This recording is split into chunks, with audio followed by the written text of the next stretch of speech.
Saludo a la iglesia con la paz del Señor. Amén. Vamos a abrir nuestras Biblias en el libro de los Salmos y vamos a leer en el Salmo número 32, el verso número 2. Vamos a hacerlo de manera unánime y lo vamos a hacer a la voz de 3. 1, 2, 3. Bienaventurado el hombre a quien Jehová no culpa de iniquidad y en cuyo espíritu no hay engaño. Vamos a orar. Maravilloso y buen Dios, te damos gracias en esta mañana por habernos traído a tu casa.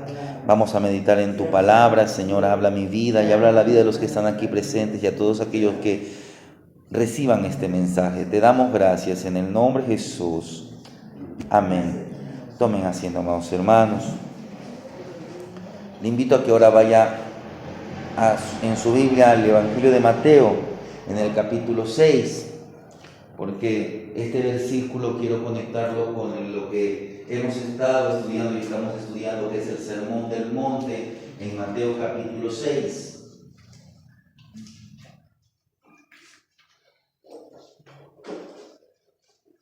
Desde el verso 1, nuestro enfoque bíblico va a ser desde el verso 1 hasta el verso 4. Aunque este tema que vamos a hablar ahorita brevemente es un tema que de una u otra manera ya hemos tocado en el Sermón del Monte y que el Señor Jesús va a enfatizar. Y este es un tema acerca de lo que es la hipocresía.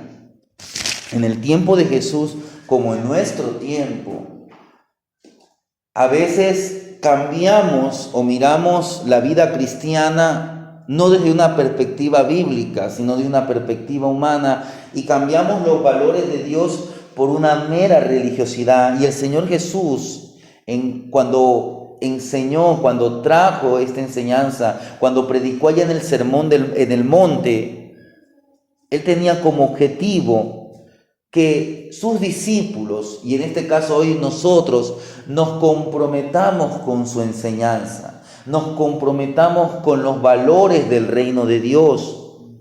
Porque si usted y yo buscamos estos valores, si nosotros tenemos hambre de la presencia de Dios, vamos a ser aprobados por Dios, pero no vamos a ser aplaudidos por los hombres. Y lamentablemente hoy se han cambiado estos valores, o se han cambiado estos ideales. Muchos queremos ser aplaudidos, reconocidos, queridos por los hombres, por la congregación, pero no nos importa tanto la aprobación de Dios. Y Dios condena la hipocresía de aquellos que aparentan hacer buenas obras o hacen buenas obras, pero con un objetivo, con un fin contrario a la palabra de Dios. Porque las buenas obras, las buenas acciones, el leer la Biblia, el buscar de Dios, el congregarnos, no tiene que ser para un beneficio material, no tiene que ser para alabanza propia nuestra, sino que todo lo que hagamos, dice la palabra, tiene que ser para la gloria de Dios. Y entonces el Señor nos quiere mostrar cuál es la clave, cuál debería ser la base para vencer la hipocresía. ¿Y cuál es la base para vencer la hipocresía? Es la veracidad, porque la veracidad nos protege de la hipocresía. Yo voy a leer nuevamente lo que ya leímos, el Salmo 32. Dice el salmista: bienaventurado. ¿Bienaventurado quién? El hombre a quien Jehová no culpa de iniquidad. Ahora la Biblia, ¿qué dice? Que por cuanto todos pecaron. En otras palabras, todos somos culpables de iniquidad. Pero para eso que ha hecho Dios, ha enviado a su Hijo en rescate, para ser nosotros justificados, como dice su palabra, justificados pues por la fe tenemos paz para con Dios. El cristiano o el corazón del cristiano debe estar siempre abierto o vivir la verdad. Nuestra motivación debe ser siempre noble y sincera. Y mire, el Señor va a tocar algo que es muy común en la iglesia. Aquí en mi Biblia dice el dar limosna. Hoy nosotros podríamos decir el ofrendar, el diezmar. Y el Señor dice: guardaos de hacer vuestra justicia delante de los hombres para no ser vistos de ellos. De otra manera no tendréis recompensa de vuestro Padre que está... Ser visto de ellos, usted dijo para no ser visto. Para ser vistos de ellos. De otra manera, dice, no tendréis recompensa de vuestro Padre que está en los cielos. Y luego dice: cuando pues des limosna, no hagas tocar trompeta delante de ti, como hacen los hipócritas en las sinagogas y en las calles, para ser alabados por los hombres. De cierto os digo que ellos ya tienen su recompensa. Mas cuando tú des limosna, es decir, mas cuando tú ofrendes, no sepa tu izquierda lo que hace tu derecha, para que sea tu limosna en secreto, y tu Padre que ve en lo secreto te recompensará en público. Como yo le decía, en primer lugar, el Señor toma esto de la ofrenda, pero Él presenta una ofrenda revestida de hipocresía. Ahora, ¿qué es la hipocresía? La palabra hipócrita significa alguien que desempeña un papel en una obra de teatro. Miren, en otras palabras, un hipócrita es un actor. A veces las personas, cuando ven una película o cuando ven un programa de televisión, ven al actor o a la actriz y ven que es un doctor o es un abogado o hace el papel de un hombre con buenos principios, buenos valores, que ama a la mujer que ama al marido.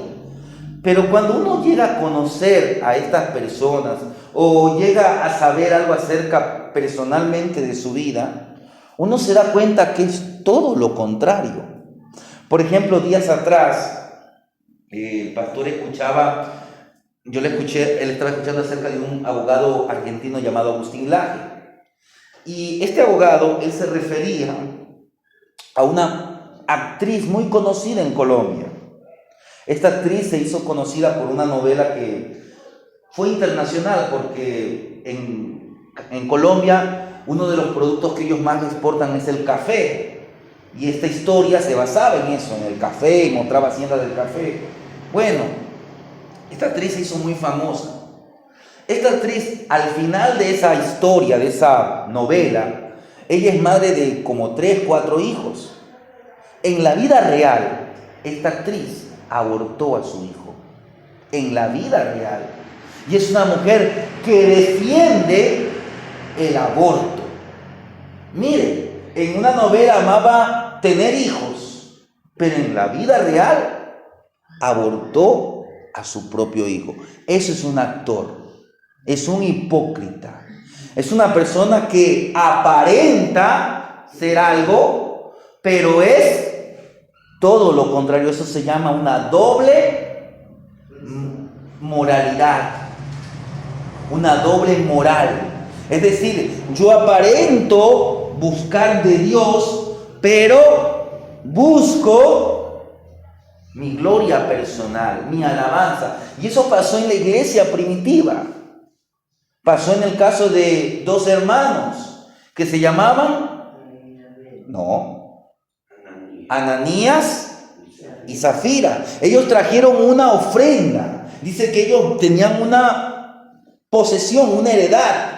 Es decir, tal vez tenían una tierra, una propiedad, una casa. Vendieron, vamos a poner que vendieron en $100,000, poniendo en nuestra moneda o en la moneda que utilizamos.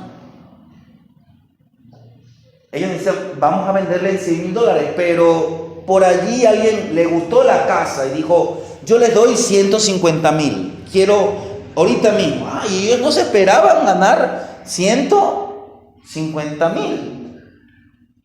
Ya, hagamos una cosa.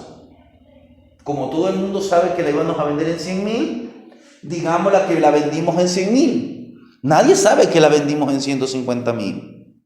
Pero ahí alguien sí sabía. Dios. Ellos traen el dinero de la venta y le dicen a los apóstoles, la vendimos en tanto, 100,000. Había llegado primeramente el esposo. ¿Qué pasó con Ananías? Murió.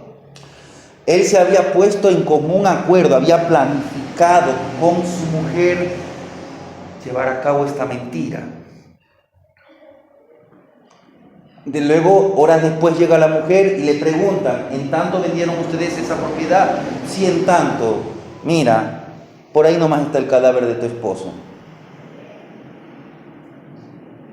La mujer también cayó, murió. ¿Pero por qué hicieron esto? ¿Alguien les obligó? No. Ellos buscaban la gloria para sí. Porque tiempo atrás un hermano también de la congregación llamado Bernabé había hecho algo similar. Había vendido una propiedad y la había entregado a los apóstoles para la necesidad de la obra. Y parece que la iglesia comentaba, hablaba bien. Entonces, aunque aparentaba ser una buena obra, el fin, el propósito era todo lo contrario.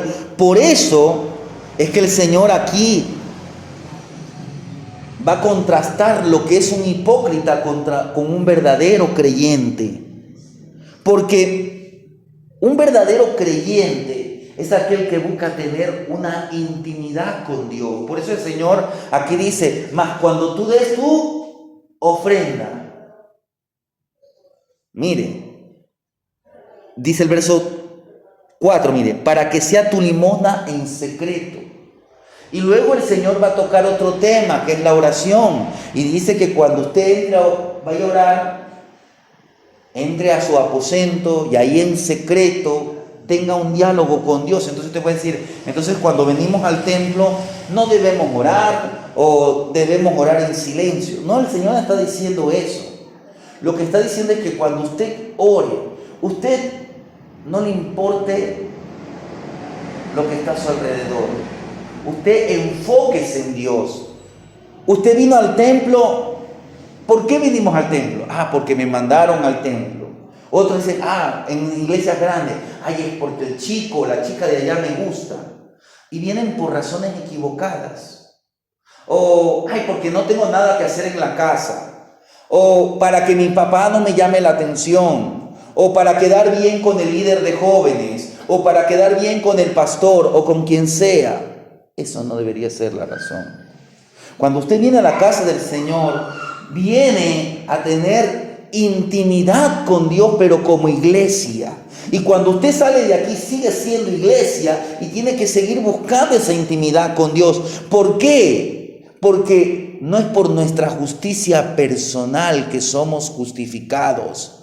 Es porque el Señor nos justificó. Por eso es que el Señor dice, guardaos de hacer vuestra justicia, porque no es por obras, no es por obras que somos salvos. Las obras, las acciones, los hechos que hacemos es porque Dios tiene que ser el que produce en nosotros. La Biblia dice que Dios es el que produce en nosotros el querer como el hacer, conforme su buena voluntad. Esta gente daba ofrenda, ¿pero para qué? Para ser vistos.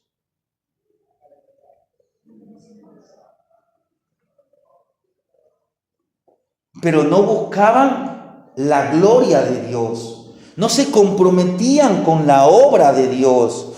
No estaban alineados a los propósitos de Dios. Y por eso es que el Señor va a tocar algunos puntos. Mire, si usted en casa medita, desde los versos 5 al 15, el Señor toca el tema de la oración, que es una práctica de la vida cristiana. Usted y yo tenemos que acercarnos a Dios todas las veces que podamos. Luego el Señor toca el tema del ayuno. Pero muchos en el tiempo de Jesús y en nuestro tiempo ofrendan, oran y ayunan por razones equivocadas, para ser vistos. Por eso es que el Señor dice en el verso 3, dice, verso 2, cuando pues des limosna, no hagas ¿qué?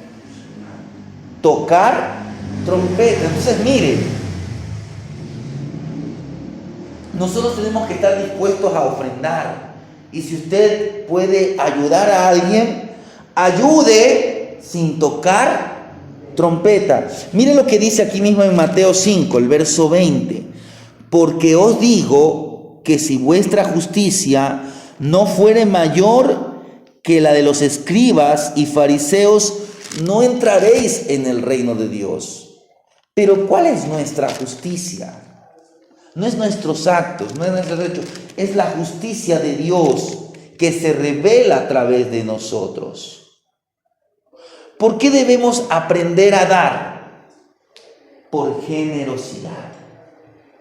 ¿Por qué? Porque el más grande dador, ¿quién es el más grande dador? Dios. La Biblia, ¿qué dice? Porque de tal manera amó Dios al mundo que dio. Mire, dio lo más grande. Entonces, no hay alguien que sea mayor en generosidad que nuestro Dios. Lo que nosotros hacemos es mostrar el carácter de Dios en nuestras acciones, pero tenemos que hacerlas por las razones correctas, porque practicar la generosidad es algo bíblico. Mire lo que dice en Deuteronomio 23. Aquí habla acerca de dar ofrendas, de presentar una ayuda. 23 de Levítico, que diga, Levítico capítulo 23. Levítico es el tercer libro de la Biblia. Dice el verso 10. Habla a los hijos de Israel y diles: cuando hayáis entrado en la tierra que yo os doy y seguéis su mies, traerá el sacerdote una gavilla por primicia de los primeros frutos de vuestra siega. Y dice el verso 11: y el sacerdote mecerá la gavilla delante de Jehová para que seáis aceptos. El día siguiente, el día de reposo, la mecerá. El verso 19 dice así: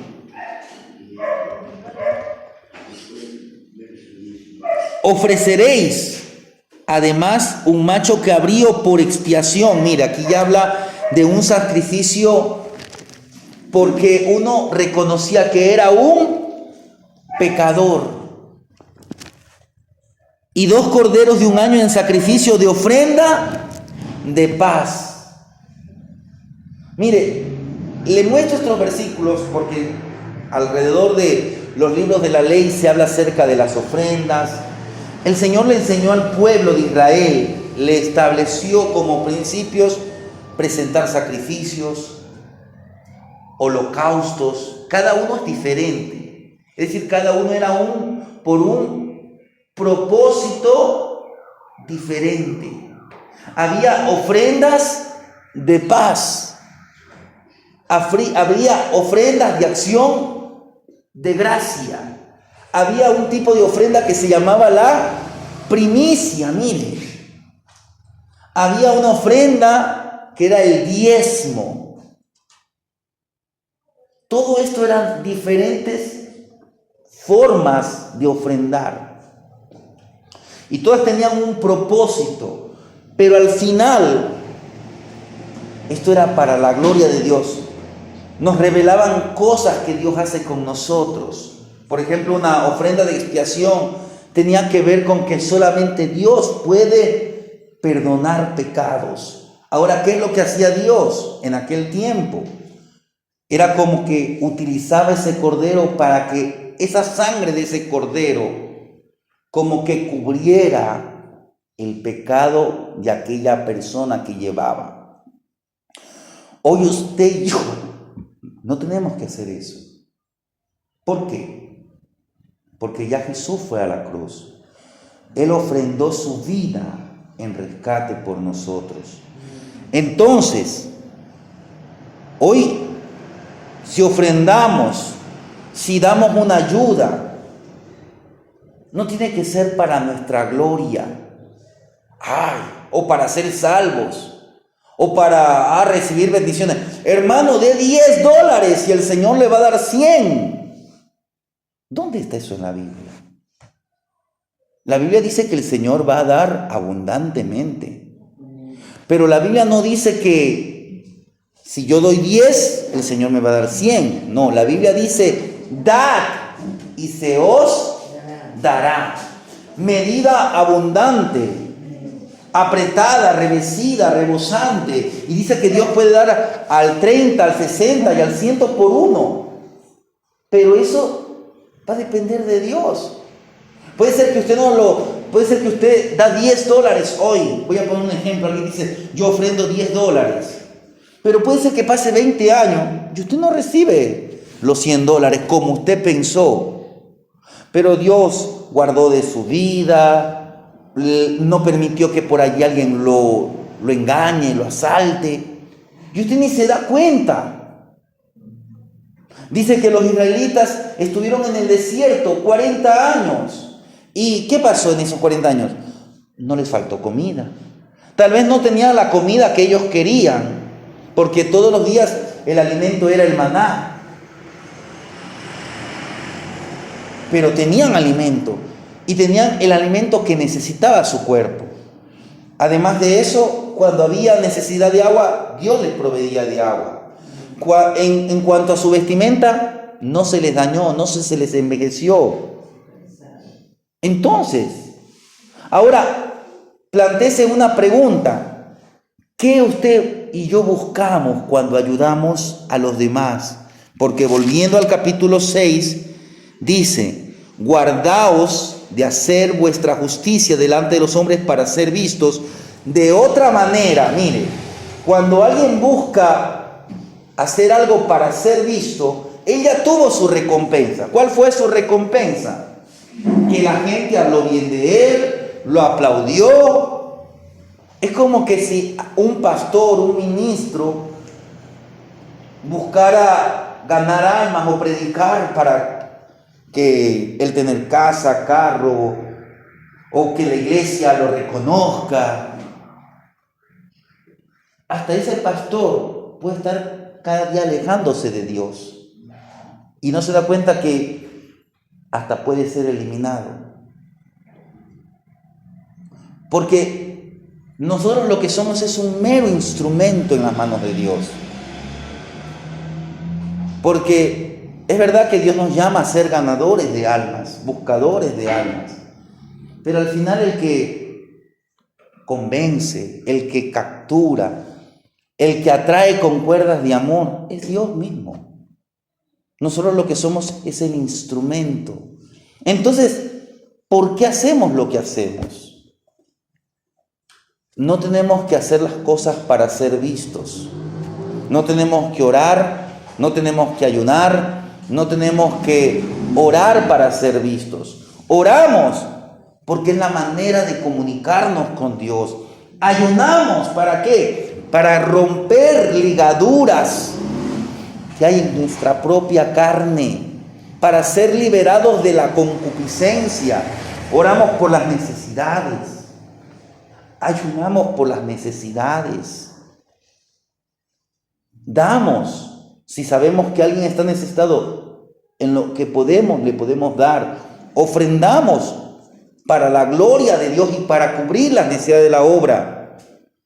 Entonces, ¿cuál es la forma de ofrendar según Cristo? Dice el verso 2 y 3 de Mateo 6. Cuando pues des limosna, ya llegó la luz.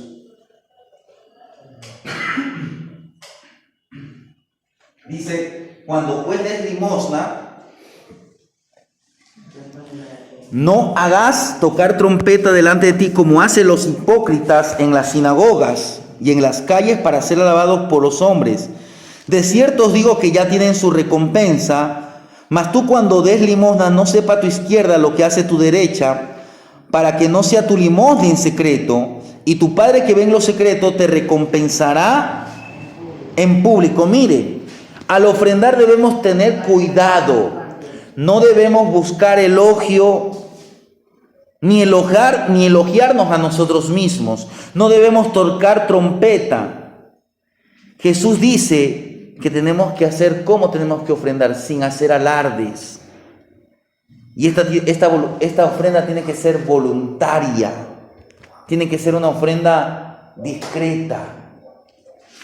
Para finalizar, mire lo que dice ahí mismo en Mateo 6, pero el verso 8. No os hagáis pues semejantes a ellos, porque vuestro Padre sabe de qué cosas tenéis necesidad antes de que vosotras le pidan. Ahí toca el tema de la oración. ¿Por qué? Porque muchas veces la gente iba al templo, como usted va a ver el ejemplo que el Señor pone más adelante en una parábola de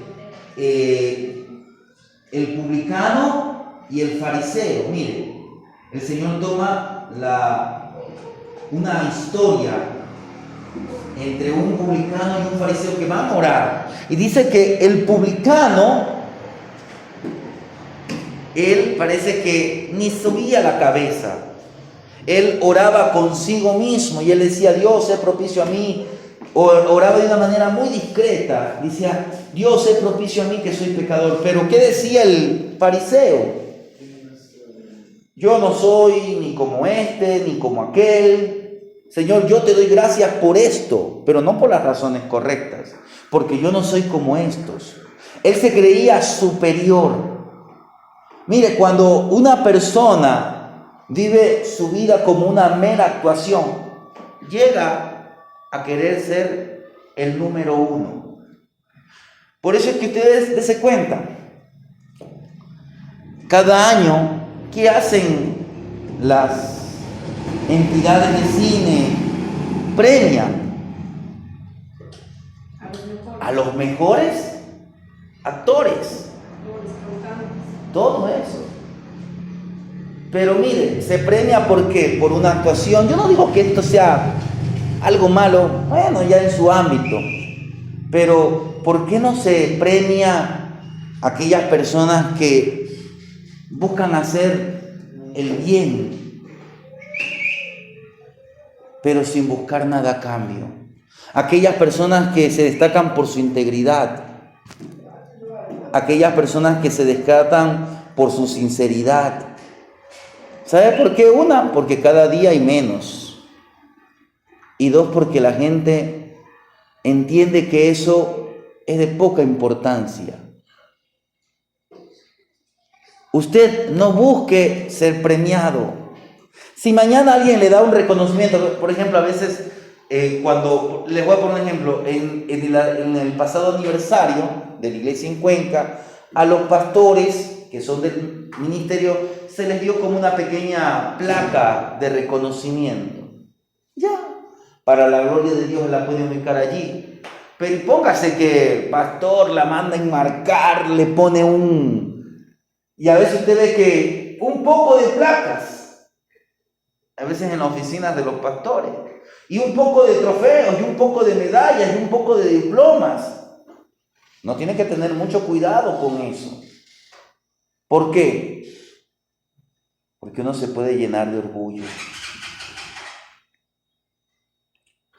Por eso no hagamos las cosas para ser vistos por los hombres, para ser alabados. Si alguien le dice algo: hermano, he visto que usted es un hombre, una mujer de Dios, para la gloria de Dios, y punto. Trate de ser una persona humilde.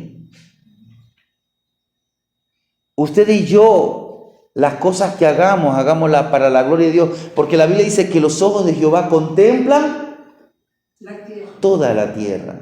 En otras palabras, Dios contempla nuestras acciones. Si usted está haciendo una buena acción, Dios está contemplando las buenas acciones. Dios todo lo ve. Recuérdese que Dios es omnisciente, omnipresente. Él lo sabe todo. La Biblia dice que Él pesa los corazones. Entonces Dios sabe los verdaderos propósitos de por qué usted y yo hacemos esto o aquello. Y no espere recompensa de los hombres. Si mañana, voy a poner un ejemplo, a veces la iglesia crece y a veces se le da un reconocimiento a un hermano. Amén, gloria a Dios. Se le da el reconocimiento a otro hermano. Amén, gloria a Dios.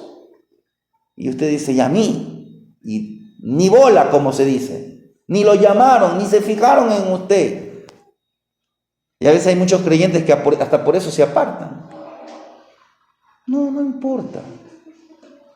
Si usted pasa, como se dice, en el anonimato, nadie lo observa, no pasa nada. Hay alguien que sí lo está observando. ¿Y la Biblia qué dice? Que un día usted y yo vamos a comparecer ¿ante quién? Ante Dios. Vamos a comparecer en el tribunal de Cristo. Y ahí sí nuestras acciones, nuestros hechos van a ser pasados como por fuego.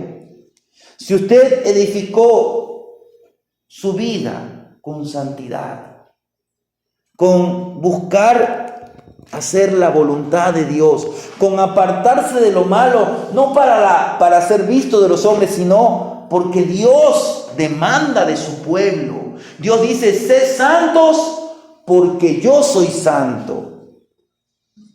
Si usted se prohibió de algo para la gloria de Dios, si usted dio algo para la gloria de Dios, la Biblia dice que aquel que dio un vaso de agua a alguien por ser un hijo de Dios, porque era un profeta, porque reconoció que era una persona que Dios le había dado un ministerio, va a tener recompensa. Todos creyentes que esté en la presencia del Señor va a tener que comparecer. Y si usted hizo obras para la gloria de Dios, tendrá su recompensa. Porque cuando un creyente busca hacer solo algo para que lo vean, él está ignorando las enseñanzas de Cristo. Pero usted y yo debemos recordar que Dios recompensará cada obra, cada cosa de acuerdo a qué, a sus estándares, a sus reglas. Él sabe, Él conoce. Si usted está haciendo algo para la gloria de Dios, no se preocupe si la gente le dijo, oiga, gracias. El Señor le llamará la atención porque ese hermano ni siquiera fue agradecido. Pero usted viva con otras perspectivas, no buscando que lo reconozcan. Hoy muchos creyentes se apartan porque no lo saludaron, porque no le dieron la bienvenida, porque no lo invitaron a comer. Claro que esas cosas se tienen que mejorar en la iglesia. Por ejemplo, a veces yo le he escuchado al pastor Héctor que si yo tengo ganas de un helado y al lado de mí está otro hermano o un grupo de hermanos, si yo tengo la posibilidad de compartir para todos ellos, bien, y si no, me aguanto las ganas. Porque, dése cuenta, yo me compro, qué sé yo, un helado y el otro está sediento, o una cola, o un refresco, y el otro está sediento. Se va a sentir mal. Se va a sentir mal. Entonces, mejor me aguanto las ganas, llevo a mi casa, me tomo un vaso de agua o me compro un helado cuando esté a solas. Y si tengo mañana la posibilidad de compartir para todos mis demás hermanos, lo hago para que después también ellos me inviten. O lo voy a invitar a este hermano porque el hermano tiene plata. Y cuando el hermano tiene plata, él lleva a un buen lugar. No lo haga por esa razón. Tal vez usted lo hace y mañana el hermano lo recompensa como usted tiene pensado. Pero ¿sabe una cosa? Cuando estemos ante la presencia del Señor va a decir, oye, hubo hipocresía en tu corazón cuando hacías esas acciones. Ya tuviste tu recompensa. no tendrás la recompensa que yo tenía preparada. Podrá ser que aquel hermano es salvo, sí, es salvo, salvo por gracia. Pero qué bueno fuera que cuando estemos entre la presencia del Señor, el Señor nos dé una recompensa, pero no para nuestra gloria, sino para la gloria de Dios. Entonces, el Señor Jesús quiere que usted y yo tomemos conciencia, que Él quiere que usted y yo caminemos de verdad, haciendo su voluntad, y caminemos por la verdad. Nuestras acciones, lo que hagamos, tienen que estar revestidas de veracidad. Yo leo la palabra de Dios, ¿por qué? Porque la palabra de Dios es más dulce que la miel. Porque la palabra de Dios trae vida y vida eterna. Yo debo de leer la palabra de Dios porque ella es la que, como dice la palabra, ¿con qué guardará el joven su camino? Con guardar tu palabra. ¿Usted por qué tiene que orar? ¿Por qué tiene que congregarse? No lo haga por razones equivocadas. No busque alardear. Siempre tenga presente que la veracidad nos protege de toda hipocresía. Amén.